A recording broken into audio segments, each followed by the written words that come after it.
Hi vlog, welcome to my guys. Shutdown nga LDR, lockdown relationships.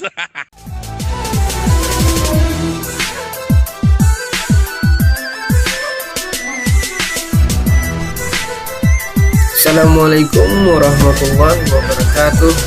Ketemu lagi dengan Bapak, masih di mata pelajaran geografi kelas 10.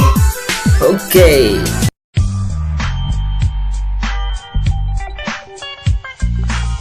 Sebelum kita melanjutkan materi pada hari ini, kalian terlebih dahulu mengisi absen secara online, yang mana linknya sudah Bapak bagikan di grup WhatsApp.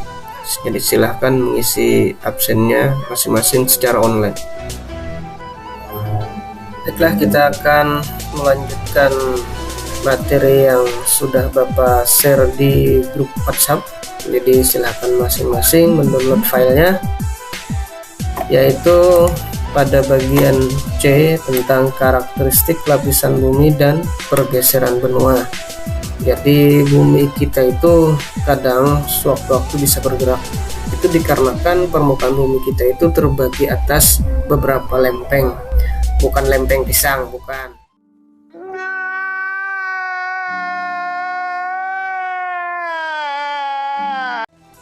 Jadi permukaan bumi kita itu terbentuk atau terdiri dari 7 lempeng besar, yang mana pembagian lempengnya bisa kalian lihat pada materi yang sudah Bapak bagikan, yaitu lempeng Afrika, Antartika, Indo-Australia, Eurasia, Amerika Utara, Amerika Selatan, dan lempeng Pasifik. Dan juga pembagian wilayah lempengnya meliputi mana saja bisa kalian lihat di materinya. Benua Asia terdiri atas 3 lempeng tektonik yang besar, yaitu lempeng Eurasia, lempeng Pasifik, dan lempeng India. Jadi termasuk Indonesia atau negara kita itu terdiri dari pertemuan 3 lempeng tektonik, yaitu ada Indo-Australia, Indo-Asia, dan lempeng dasar Samudra Pasifik.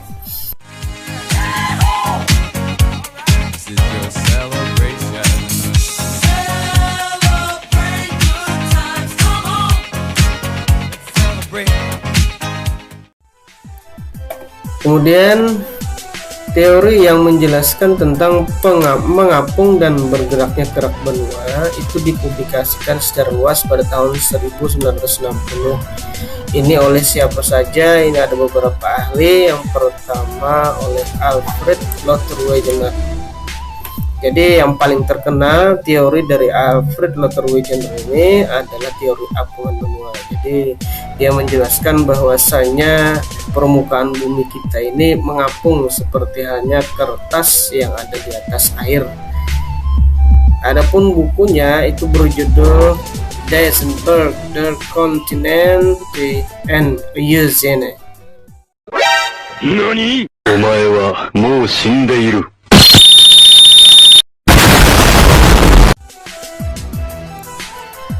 Kemudian beberapa hal yang menguatkan teori Wegener adalah adanya persamaan yang mencolok antara garis kontur pantai timur benua Amerika Utara dan Selatan dengan garis kontur pantai barat Eropa dan Afrika. Jadi salah satunya yang menguatkan teori daripada Alfred Lothar Wegener ini adalah beberapa diantaranya seperti ada persamaan garis-garis pantai, sehingga seperti yang kalau kita anggap seperti puzzle. Jadi puzzle itu ada satuan sisinya yang menyerupai sisi yang lain. Jadi kalau disatukan pas gitu kan. Nah seperti itu.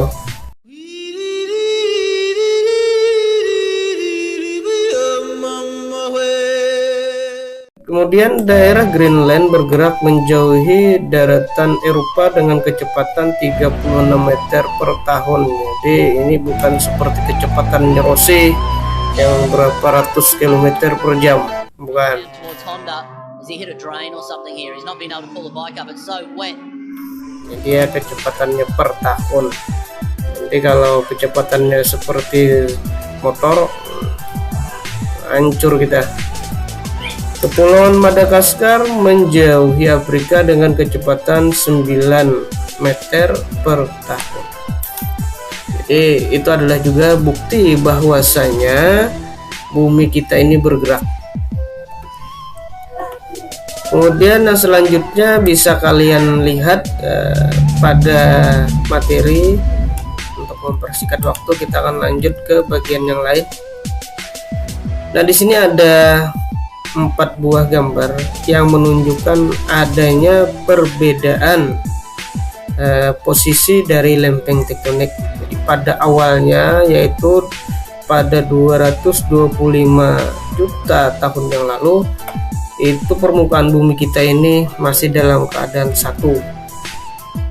Seiring berjalannya tahun, maka permukaan bumi itu mengalami pergeseran. Jadi yang pertama ini terbagi menjadi 2 bagian, yaitu yang mengarah ke utara disebut sebagai daerah Laurasia, kemudian yang bergerak ke arah selatan yaitu disebut sebagai Gondwana. Kemudian lagi pada 100 juta tahun yang lalu, artinya lebih mendekati ke tahun yang sekarang, itu ada beberapa bagian lagi. Jadi Laurasia pecah menjadi Amerika Utara, ada Eropa dan Asia. Jadi Eropa dan Asia ini digabung menjadi Eurasia.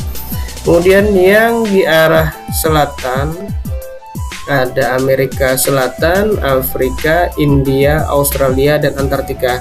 Jadi India, negara India ini awalnya dia memiliki benuanya sendiri. Namun nanti benua India ini akan bergerak mengarah ke utara dan menabrak benua Asia, sehingga terbentuklah pegunungan Himalaya. Jadi itulah awal mula terbentuknya pegunungan Himalaya. Nah, seperti yang kita lihat pada penampakan permukaan bumi pada masa sekarang, itu bumi kita terdiri dari beberapa benua, yaitu ada Amerika Utara, ada Amerika Selatan, kemudian ada Antartika, kemudian ada Eropa, dan ada Asia. Kemudian ada Afrika dan Australia. Ya, begitulah kira-kira. Selanjutnya ada Descartes. Jadi Descartes ini mengemukakan teori tentang kontraksi. Menurutnya bumi makin menyusut dan mengerut karena pendinginan. Jadi menurut dia, keadaan permukaan bumi itu dia membentuk kerucut-kerucut bumi, bergunung-gunung, berlembah-lembah dan sebagainya, itu dikarenakan adanya proses pendinginan. Jadi menurutnya seperti itu. Oleh karena itu terbentuklah gunung, lembah, dan lapisan bumi lainnya. Teori ini mendapat dukungan para ahli geologi. Jadi para ahli geologi pada masa itu mendukung dengan teori Descartes, tapi itu kan masa dulu, beda dengan sekarang. Kemudian selanjutnya ada Edward Soyce. Jadi menurut Edward Soyce, dia melanjutkan teori Descartes, menyatakan bahwa persamaan kondisi geologi yang terdapat di Amerika Selatan, India, Australia, dan Antartika itu disebabkan oleh bersatunya daratan-daratan pada masa lalu dan disebut benua Gondwana. Jadi menurut Edward Soyce, ini terbentuknya permukaan bumi itu dikarenakan menyatunya beberapa daratan. Seperti yang sudah Bapak jelaskan tadi, terbentuknya pegunungan Himalaya itu dikarenakan adanya proses tabrakan benua India dengan benua Asia, kurang lebih seperti itu. Yang selanjutnya adalah perubahan bentuk muka bumi. Jadi muka bumi kita ini terus mengalami perubahan. bagian litosfer yang paling atas merupakan lapisan kerak bumi tipis. Jadi ada beberapa lapisan daripada permukaan bumi kita itu, yaitu ada lempeng benua yang tebalnya 40 km dan lempeng samudra yang tebalnya sekitar 10 km.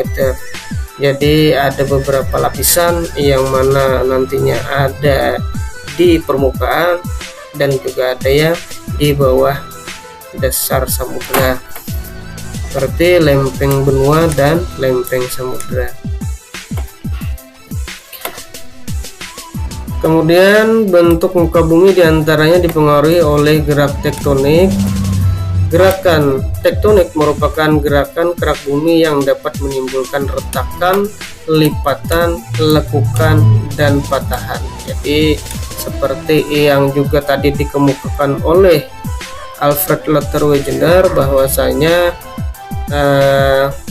permukaan bumi kita ini seperti mengapung sehingga dia terus bergerak, baik itu menjauh ataupun nanti saling bertabrakan. Ada 3 jenis pergerakan lempeng tektonik. Yang pertama ada gerak konvergen. Seperti apakah gerakan konvergen ini? Yaitu adalah gerakan yang nantinya menghasilkan tumbukan. Jadi itulah yang dinamakan gerak konvergen, seperti yang bisa kita lihat pada gambar. Jadi gerak konvergen itu seperti ini, ya, bergerak saling mendekati terus bertabrakan sehingga ada yang satu menyusup ke bawah dan satu naik ke atas. Jadi terbentuklah nanti pegunungan. Nah, kurang lebih seperti itu. Jadi hasil daripada tumbukan tadi yang masuk ke dalam atau menyusup ke bawah itu namanya adalah proses subduksi.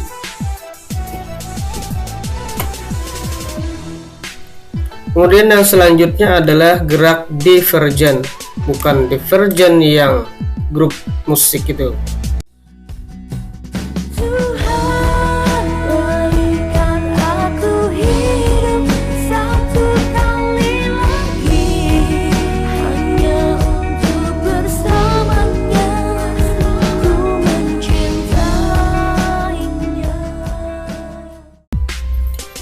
Jadi gerakan divergen ini adalah gerakan lempeng-lempeng tektonik yang saling menjauh. Jadi dia saling menjauh sehingga nantinya akan membentuk lantai samudra atau kerak samudra, karena hasil daripada pemisahan lempeng tektonik nanti akan membentuk celah-celah yang besar. Seperti ini, dia akan membuka, terbentuklah celah nantinya di dasar samudra. Jadi gerak divergen adalah gerak yang saling memisah antar lempeng tektonik. Yang selanjutnya ada gerak transformer.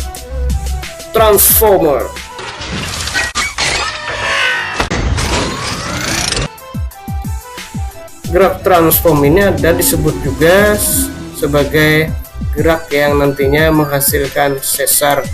Sesar ini adalah retakan memanjang.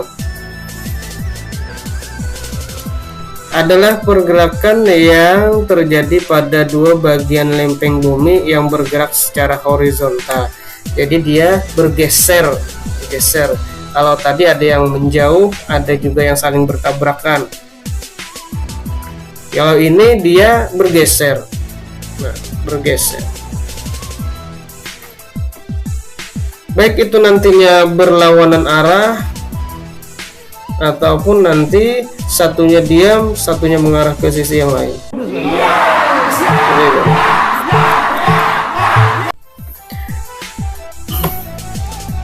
Itu dinamakan slide edge order.